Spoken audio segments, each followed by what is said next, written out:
इस बार वॉर में south Korea में बहुत तबाही फैली थी, इंफ्रास्ट्रक्चर की धज्जियां उड़ गई थी, जिसके बाद से गवर्नमेंट उसे दोबारा से रीबिल्ड करना चाहती थी। और दोस्तों साउथ कोरिया के रीडेवलपमेंट में हुंडई सिविल इंडस्ट्री का बहुत मेजर रोल रहा और उन्हें कई सारे बड़े बड़े प्रोजेक्ट्स मिले, जिनमें कि कई सारे एक्सप्रेसवेज, कोरियन न्यूक्लियर प्लांट और डैम शामिल थे। इसके बाद से 1960s में कोरियन गवर्नमेंट एक ऐसी पॉलिसी लेकर आई जिसने कि हुंडई को कार रिपेयरिंग से एक कार मैन्युफैक्चरिंग कंपनी बनाने में बहुत मदद की। असल में गवर्नमेंट ने वहाँ की इकोनॉमी को मजबूत बनाने के लिए ये नियम बना दिया था कि कोई भी फॉरेन ऑटोमोटिव कंपनी तभी साउथ कोरिया में बिजनेस कर सकती है जब वो किसी लोकल कंपनी के साथ में टाई अप करे।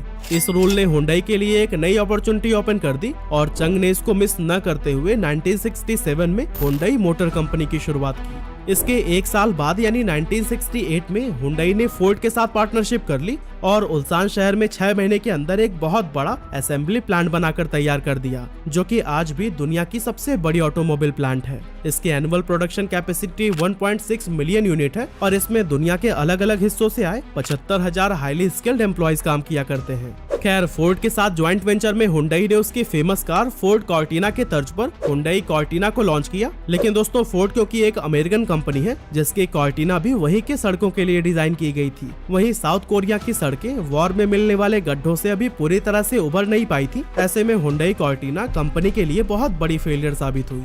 कंपनी को इससे काफी नुकसान हुआ और लोग रिफंड की डिमांड करने लगे। लेकिन इससे पहले कि चंग इन सभी प्रॉब्लम से निपट पाते, 1969 में एक ऐसी भयानक बाढ़ आई जिसमें कि उल्सान का पूरा असेंबली प्लांट ही डूब गया। नई तैयार की गई कार्स में भी पानी भर गया और कंपनी को बंद करने तक की नौबत आ गई। लेकिन दोस्तों चंग ने अपनी जिंदगी में इतना फेलियर देखा था कि अब मानो इन सब की उन्हें आदत सी हो गई थी। उन्होंने फिर से प्लांट को शुरू किया और हर तरह की प्रॉब्लम्स पर काम करके दोबारा से हुंडई कॉर्टिना को मार्केट में उतारा, जो कि इस बार काफी सक्सेसफुल हुई।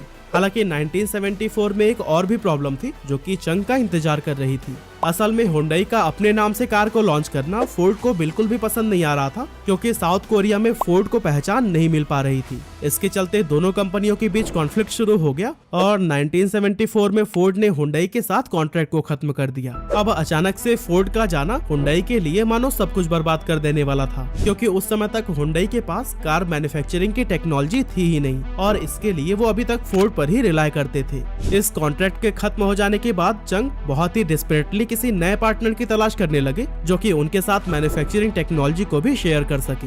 इसके लिए उन्होंने उस समय के बड़े प्लेयर्स फॉक्सवैगन और जनरल मोटर्स के साथ डील करने का प्रपोजल रखा, लेकिन इन दोनों कंपनियों ने ही इसे ठुकरा दिया था। और फिर इसके बाद से चंग ने जापान की मित्सुबिशी मोटर्स के साथ भी डील करने की ट्राई की और ये डील फाइनल भी हो गई, जिसमें मित्सुबिशी मोटर्स ने अपनी कार मैन्युफैक्चरिंग टेक्नोलॉजी को हुंडई के साथ शेयर करने का एग्रीमेंट एक्सेप्ट कर लिया था। इसके बाद से हुंडई अपना पूरा फोकस खुद की कार डेवलप करने में लगाने लगा, जिसके लिए उसने ब्रिटिश लीलैंड के अंडर आने वाली कंपनी ऑस्टन मॉरिस के farmer managing director George Turnbull को हायर किया। और दोस्तों जॉर्ज टर्नबुल ने भी अपनी लीडरशिप में इस प्रोजेक्ट के लिए 5 और भी इंजीनियर्स को हायर किया, जिसमें कि कार की जो बॉडी होती है उसके design expert कैथन Barnett, car engineer John Simpson और एडवर्ड चैपमैन, BRM यानी कि ब्रिटिश रेसिंग मोटर्स के फॉर्मर चेसिस इंजीनियर जॉन क्रेस्थवेट और chief development engineer Peter stellar जैसे हाईली स्किल्ड प्रोफेशनल शामिल थे। अब दोस्तों उसी दौरान साउथ कोरियन सरकार ने कार मैन्युफैक्चरिंग कंपनी से एक ऐसा व्हीकल बनाने के लिए कहा जो कि पूरी तरह से मेड इन कोरिया हो, साथ ही ये इतना अफोर्डेबल हो कि ज्यादा से ज्यादा लोग इसका इस्तेमाल कर सके।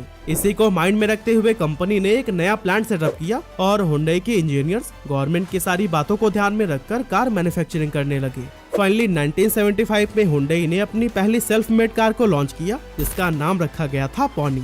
ये अफोर्डेबल होने के साथ ही हाईली परफॉर्मेंस और बेहतरीन डिजाइन वाली कार थी। पॉनी साउथ कोरिया में इतनी सफल हुई कि कुछ ही समय में इसने वहाँ की कार मार्केट का 60% हिस्सा कैप्चर करके हुंडई को वहाँ की सबसे बड़ी कार कंपनी बना दिया। इस सफलता के बाद से चंग ने 3 लाख कार मैन्युफैक्चरिंग करने का फैसला लिया, जिसके बाद से हर कोई इसे एक बेवकूफी भरा डिसीजन कहने लगा, क्योंकि साउथ कोरिया की टोटल मार्केट डिमांड सिर्फ 30,000 कार्स की थी। ऐसे में 3 लाख कार्स का मैन्युफैक्चर करने का तो कोई मतलब ही नहीं बनता था। लेकिन दोस्तों चंग तो यहाँ पर कुछ बड़ा ही सोच रहे थे, क्योंकि उन्होंने अपनी नई कार्स को साउथ कोरिया से निकालकर फॉरेन मार्केट में भी लॉन्च कर दिया।